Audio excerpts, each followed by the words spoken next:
திராவிட நாயகர் மாண்புமிகு தமிழ்நாடு முதலமைச்சர் தளபதி அவர்களின் நல்லாசிகளுடன் கழக இளைஞர் அணி செயலாளர் மாண்புமிகு தமிழ்நாடு துணை முதலமைச்சர் நமது நம்பிக்கை நாயகர் திரு உதயநிதி ஸ்டாலின் அவர்கள் தலைமையேற்று சிறப்புரையாற்ற வரும் பிப்ரவரி 22 ஞாயிறு அன்று கோவை கருமத்தம்பட்டியில் நடைபெறும் திமுக இளைஞர் அணி மேற்கு மண்டல நிர்வாகிகள் சந்திப்பிற்கு அனைவரையும் அன்புடன் வரவேற்கும் வி செந்தில் பாலாஜி, கரூர் மாவட்ட கழக செயலாளர். 200 படைப்போம் வரலாறு. அப்போ எஸ்பி சொல்லி தான் பந்தல் போட்டிருக்காங்களா? நான் கூட இவங்களாம் நம்மலாம் பேசுகிறோம், அதனால் ஏதோ அவராக போட்டாருன்னு நினச்சி தப்பாக நினச்சிட்டேன். இப்போ எஸ்பி சொன்னார், அவங்க போட்டாங்க. அதாவது ஒரு வேலூர்னா என்ன அப்படின்றது தெரியல.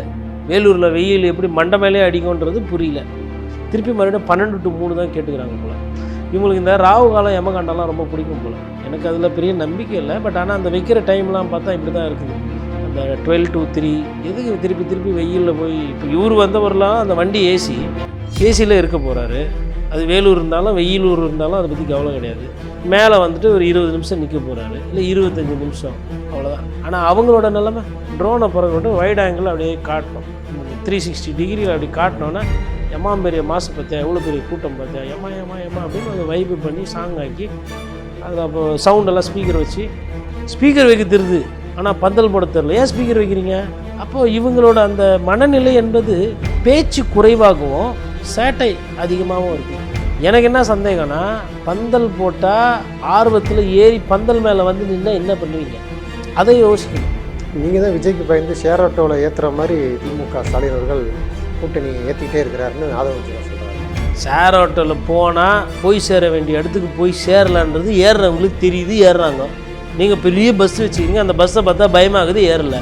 தொங்கின்னு போனால் கூட பரவாயில்ல, பம்பர் மேலே கூட ஏறி நின்று போவோன்ட்டு கடைசியாக ஓடி போய் நிப்பாட்டு திருவிழாவுக்கு போனோம் அப்படின்னு என் பங்காளி வந்துக்கிறாப்புல ஓபிஎஸ் வண்டியை நிப்பாட்டுன்னு மீம்ஸ் போட்டு ஏற்றிட்டு போகிறாங்க. உங்கள் வண்டியில் யாரும் ஏறலைல்ல? அம்மா பேர் பஸ்ஸு ஃப்ரீயாக தானே இருக்குது.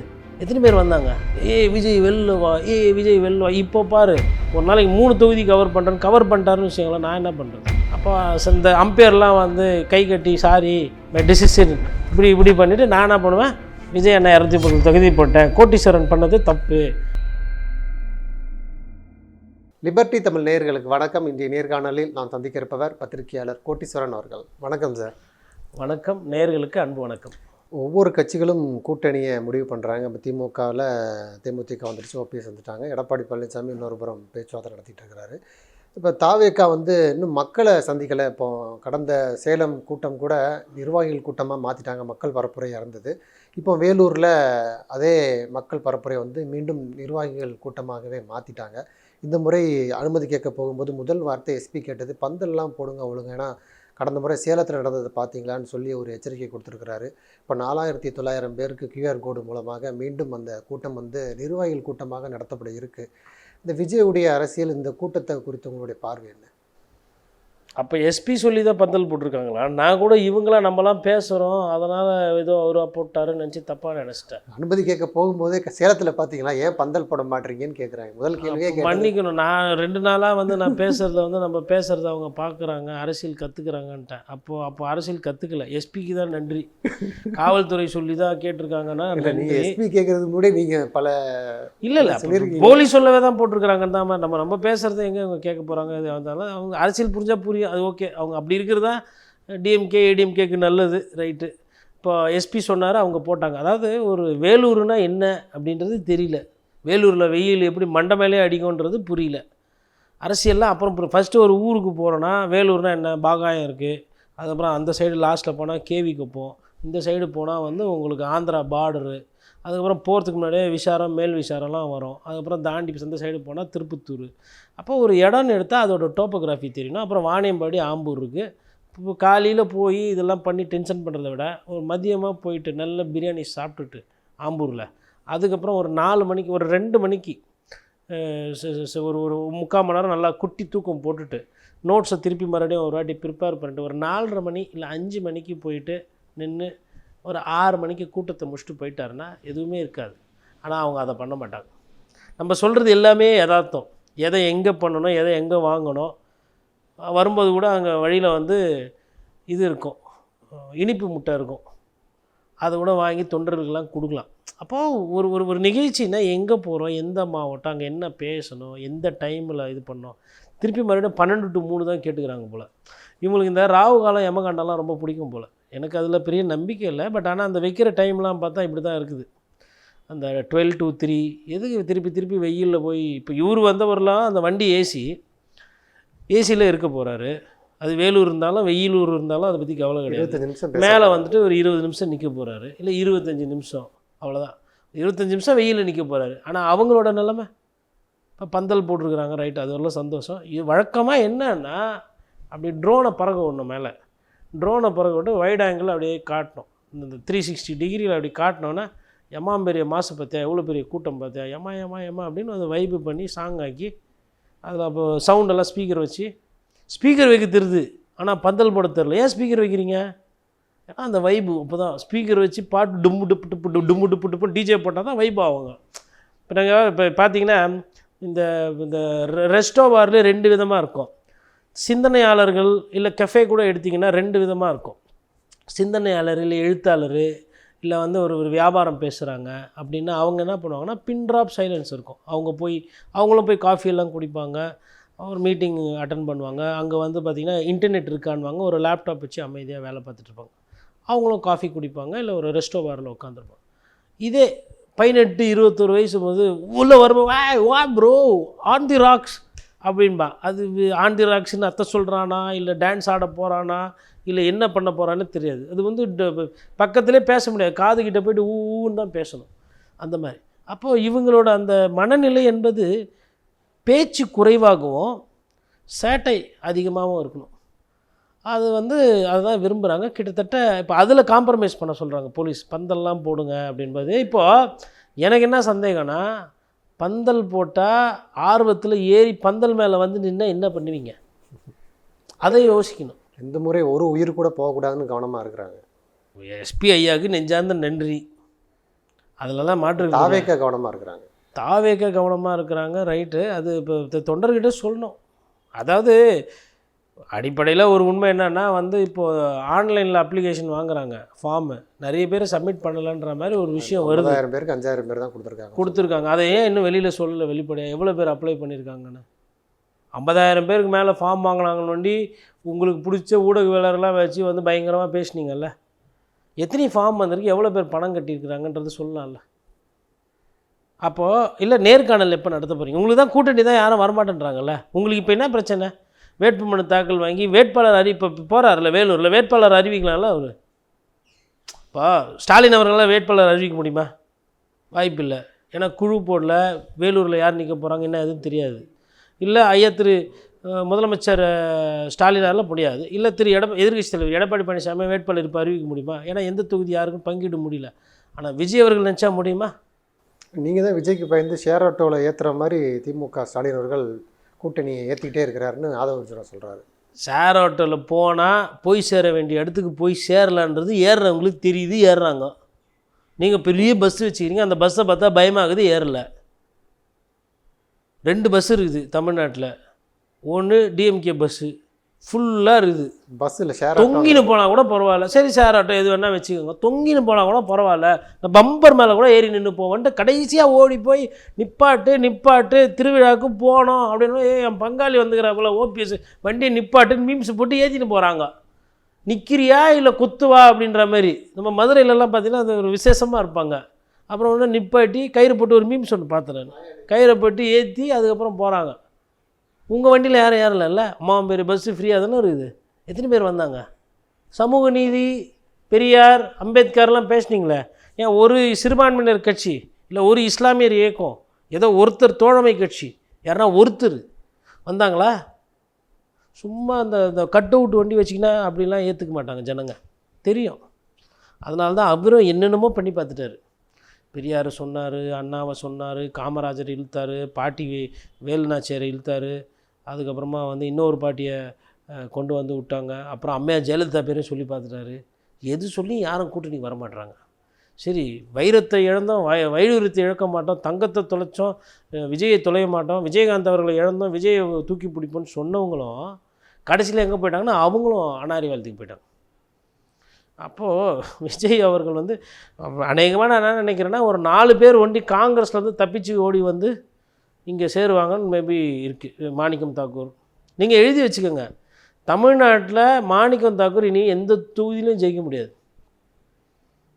அதிமுக எதிர்கட்சியாக இருந்து அவர் தோக்கடிக்கிறதுக்கு இது பண்ணோம். உள்ளடி இல்லை, இவருக்கு எதிரிலாம் இல்லை, இவருக்கு உள்ளடி தான். கீழடி மாதிரி இறங்கியாச்சு, கை சின்னத்தை தோண்டி பொச்சிட்டு போயிடுவாங்க. விஜய் பிரபாரே இருக்கிறாரா விருதுநகர் தொகுதியில்? விருதுநகர் தொகுதி முடிஞ்சு போச்சு, அவ்வளோதான். வேட்பாளர் சரியாகி போச்சா எங்களுக்கு? போன வாட்டி நின்னப்போ 2029 வேட்பாளர் யார் பாராளுமன்ற இப்போ எம்எல்ஏ நிகழனா அவர் தான். இல்லைன்னா இப்போ சுதீஷும் போய் சொல்லுவார், அக்கா நான் வந்து எப்பயுமே ராஜ்யசபா எம்பி தான் ஆசைப்பட்டேன், அதை அடைஞ்சிட்டேன், பாராளுமன்ற தேர்தலில் நான் எம்பி ஆகணும்னு ஆசையாக இருந்தால் ராஜினாமா பண்ணிட்டு கூட நிற்பாங்க. அவங்களுக்கு அதனுடைய வேல்யூவேஷன் எதுவும் புரிய போகிறதில்ல. அவங்கள பொறுத்தவரையிலும் ஒரு ராஜ்யசபா எம்பி. அதனால் ஐயா மாணிக்கம் தாக்கூர், அதேமாதிரி இந்த கிரீஷ் சோடங்கர் வந்து இனிமேல்ட்டு வந்து தமிழ்நாட்டில் நாங்கள் வளர்த்தே ஆகணும். அவருக்கு பண்ணு கோவா போயிடுவார், இல்லை டெல்லியில் அரசியல் பண்ண போயிடுவார். இந்த தேர்தல் முடிஞ்சோன்னா அவர் யாருக்குமே தெரிய போகிறதில்ல. மேபி 4 பத்திரிகையாளர் போய்ட்டு நீங்கள் நிறைய இடத்துல தோத்துட்டீங்களே இவ்வளோ சீட்டு வாங்கிட்டு, அதுவும் நடக்கும்போது பாருங்கள், நிறைய இடத்துல தோத்துட்டிங்களா அப்படின்னா ஏன்னும் போது எதனா ஒரு கதை சொல்லுவார். இதெல்லாம் நடக்கும். அதுக்கப்புறம் அவரையும் மறந்துடுவாங்க. சிதம்பரம் அவர்கள் ஓகே நமக்கும் இதுக்கும் சம்பந்தம் இல்லை அப்படின்னு அமைதியாக போயிடுவார். செல்வ பெருந்தகை தான் என்ன பண்ண போகிறாரு தெரில. ஏன்னா இவங்கெல்லாம் ஏன்னா இதை சொல்கிறேன்னா, காங்கிரஸ்காரர்களை பேச விட்டுட்டு வேடிக்கை பார்த்து அந்த ஒரு கூட்டணியில் ஒரு சலசலப்பை உருவாக்கின பெருமை இவங்கள சேரும். அமைதியாக போயிட்டு இருந்தது. அதனால் பார்க்கணும் எப்படி போகுது அப்படின்றது. இல்லை, இது குறிப்பாக இப்போ இன்னும் பிப்ரவரி இறுதி தேர்தல் அடுத்த மாதத்தில் முதல் வாரத்தில் 2ஆம் வாரத்தில் அறிக்க போகிறாங்க. இப்போ வேலூர் கூட்டம் கூட நிர்வாகிகள் கூட்டமாகவே இருக்கணும். மக்கள் கூட்டத்தை இன்னுமே விஜய் ஆரம்பிக்க மாட்டுறாருல, இன்னும் பரப்புரை மேற்கொள்ள மாட்டுறாரு, நிர்வாகிகள் மத்தியிலே பேசிகிட்டு இருக்கிறாருல, அது எப்படி அவருடைய புரிதல் பார்க்குறீங்க? அவருக்கெல்லாம் புரிதல்லாம் கிடையாது, அரசியல் புரிதலும் கிடையாது, அரசியல் ஏபிசிடியும் தெரியறதில்ல. இதை மக்கள் எப்படி புரிஞ்சுக்குவாங்கன்னு தான் தெரியல.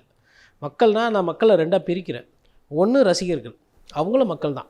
இல்லை, அது எந்த இடத்துல சிக்கல் வருது? நிர்வாகிகளை 4900 பேரை பார்க்குறாரு, அதே ஒரு மக்கள் பரப்புரையை எங்களால் மாற்ற முடியலைங்கிற ஒரு அரசியல் கட்சி அந்த நிலைப்பாடு எடுக்கிறாங்களே, அந்த நிலைப்பாடு எப்படி பார்க்குறாங்க? நிலைப்பாடுன்றதை விட அவங்களுக்கு அந்த சக்தி இல்லை. இப்போது வேலூருக்கு போகிறீங்க, எல்லாரும் எப்படி போகிறாங்க? இப்போ வேலூருக்கு வந்து எடப்பாடி பழனிசாமி போயிருக்காரு, வேலூருக்கு வந்து போன பாராளுமன்ற தேர்தலில் உதயநிதி ஸ்டாலின் போயிருக்கிறாரு. எப்படி போகிறாங்கன்னா, வேலூரில் போய்ட்டு அங்கே எங்கன்னா ஒரு இடத்துல தங்கிடுவாங்க. நைட்டு தங்கிட்டு காலையில் கட்சிக்காரங்களை பார்ப்பாங்க, முக்கியமான நிர்வாகிகளை பார்த்து எங்கே கூட்டம் போடுறோம். அந்த தொகுதியில் போய்ட்டு ஒரு கூட்டம் போடுவாங்க, தொகுதியில் ஒரு 10,000 பேர் பார்ப்பாங்க. அதுக்கு பக்கத்து தொகுதி இப்போ வேலூர் நீங்கள் போகிறீங்கன்னா அணைக்கட்டில் ஒரு கூட்டம் போடணும், அங்கே ஒரு 10,000 பேர் இல்லை 5,000 பேர் சந்திக்கலாம். சரி, அணைக்கட்டில் நீங்கள் நிர்வாகத்தை தான் நாங்கள் சந்திக்கிறோம் அப்படிலாம் கிடையாது. எனக்கு என்னமோ சந்தேகமாக இருக்குது, பார்க்க வர்றதே 5,000 பேர் தானோ, இவங்களுக்கு அதுக்கு மேலே கூட்டம் வர்றதில்ல, அதை மாற்றுறதுக்கு வேண்டி நிர்வாகின்னு பேர் சொல்கிறாங்களோன்னு இப்போ எனக்கு சந்தேகம் வருது. சரி, நிர்வாகி 5,000 பேர் ரைட்டு, வட மாவட்டத்துலேருந்து வராங்க ரைட்டு.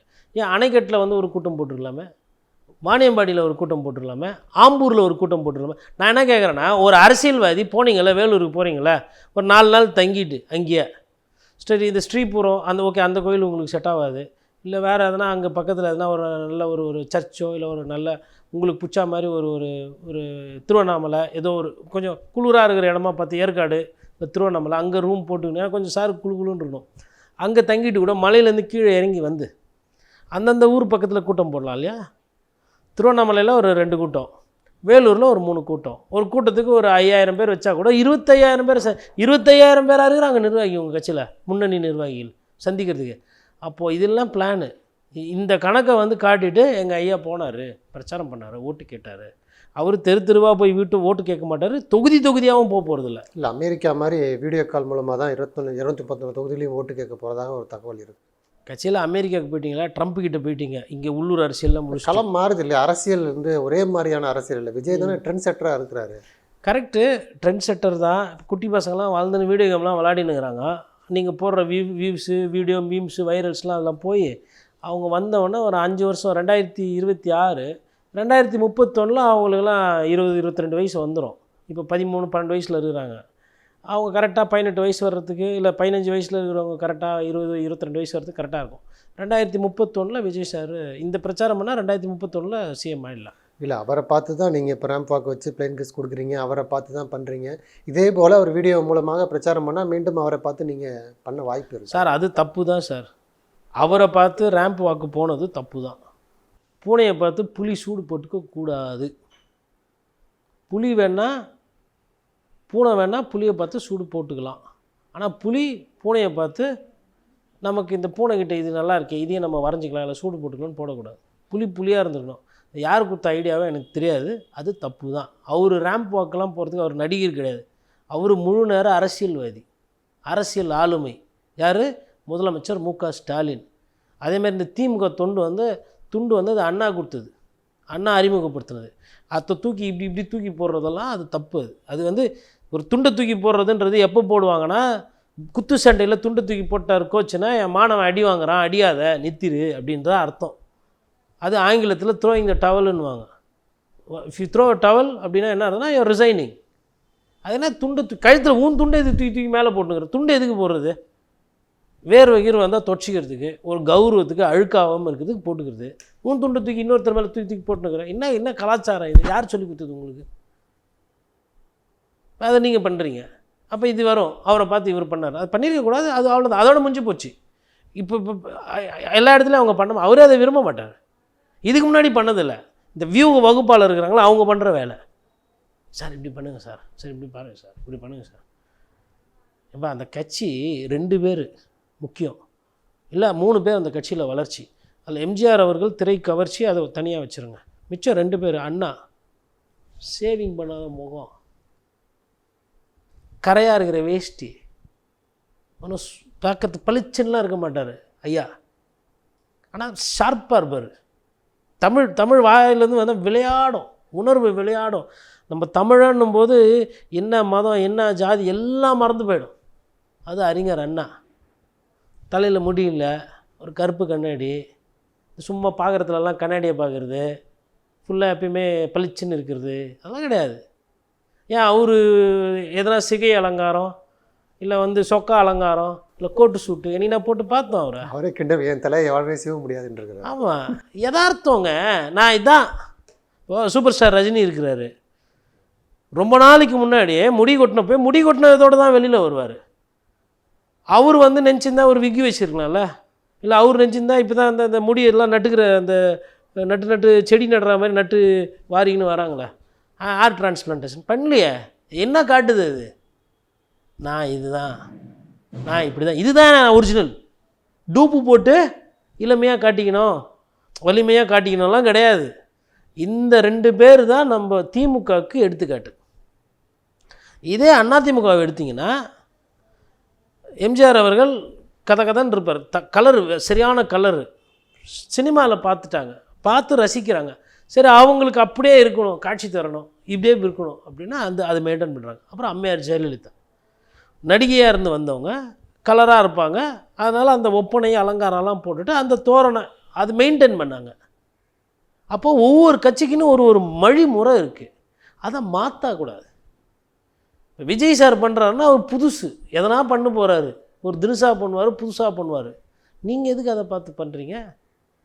சொரா மீன் எதுக்குங்க ஸ்குரிலோட டாக்டிக்ஸ்லாம் பண்ணணும்? சொராக்கு எது வருமோ அதுதான் பண்ணணும்.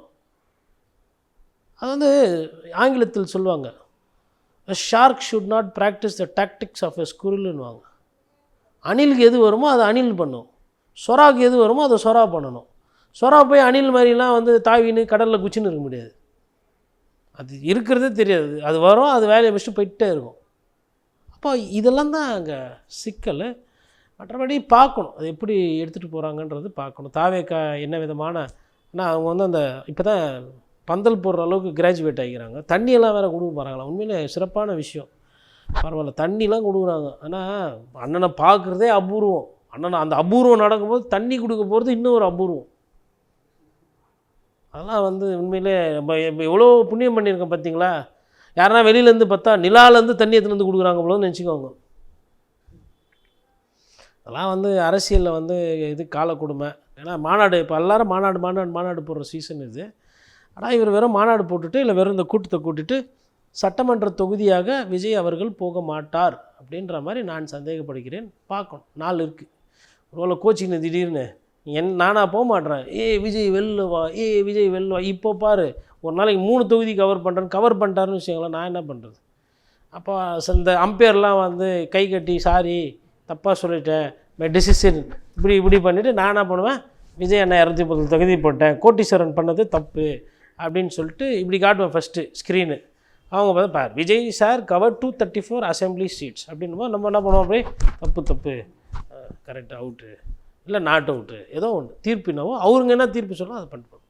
அவ்வளோ நமக்கு சரி, நம்ம வந்து கட்சி கிடையாது, நம்ம அப்படி இது பண்ணணும். நல்ல அரசியல் பண்ணால் பாராட்டு போகிறோம். அதனால் தாய் உள்ளத்தோடு அவர் 234 தொகுதியும் போய் நண்பா நண்பி தோழா தோழி அண்ணன் தங்கச்சி குட்டீஸு எல்லாரையும் பார்த்துட்டு ஓட்டு கேட்கணுன்றது நம்மளோட ஆசை. நன்றி. நிறைய நல்ல தகவல்களை நேரில் சொல்லியிருக்கீங்க. உங்களுடைய நேரத்துக்கு மிக்க நன்றி. நன்றி.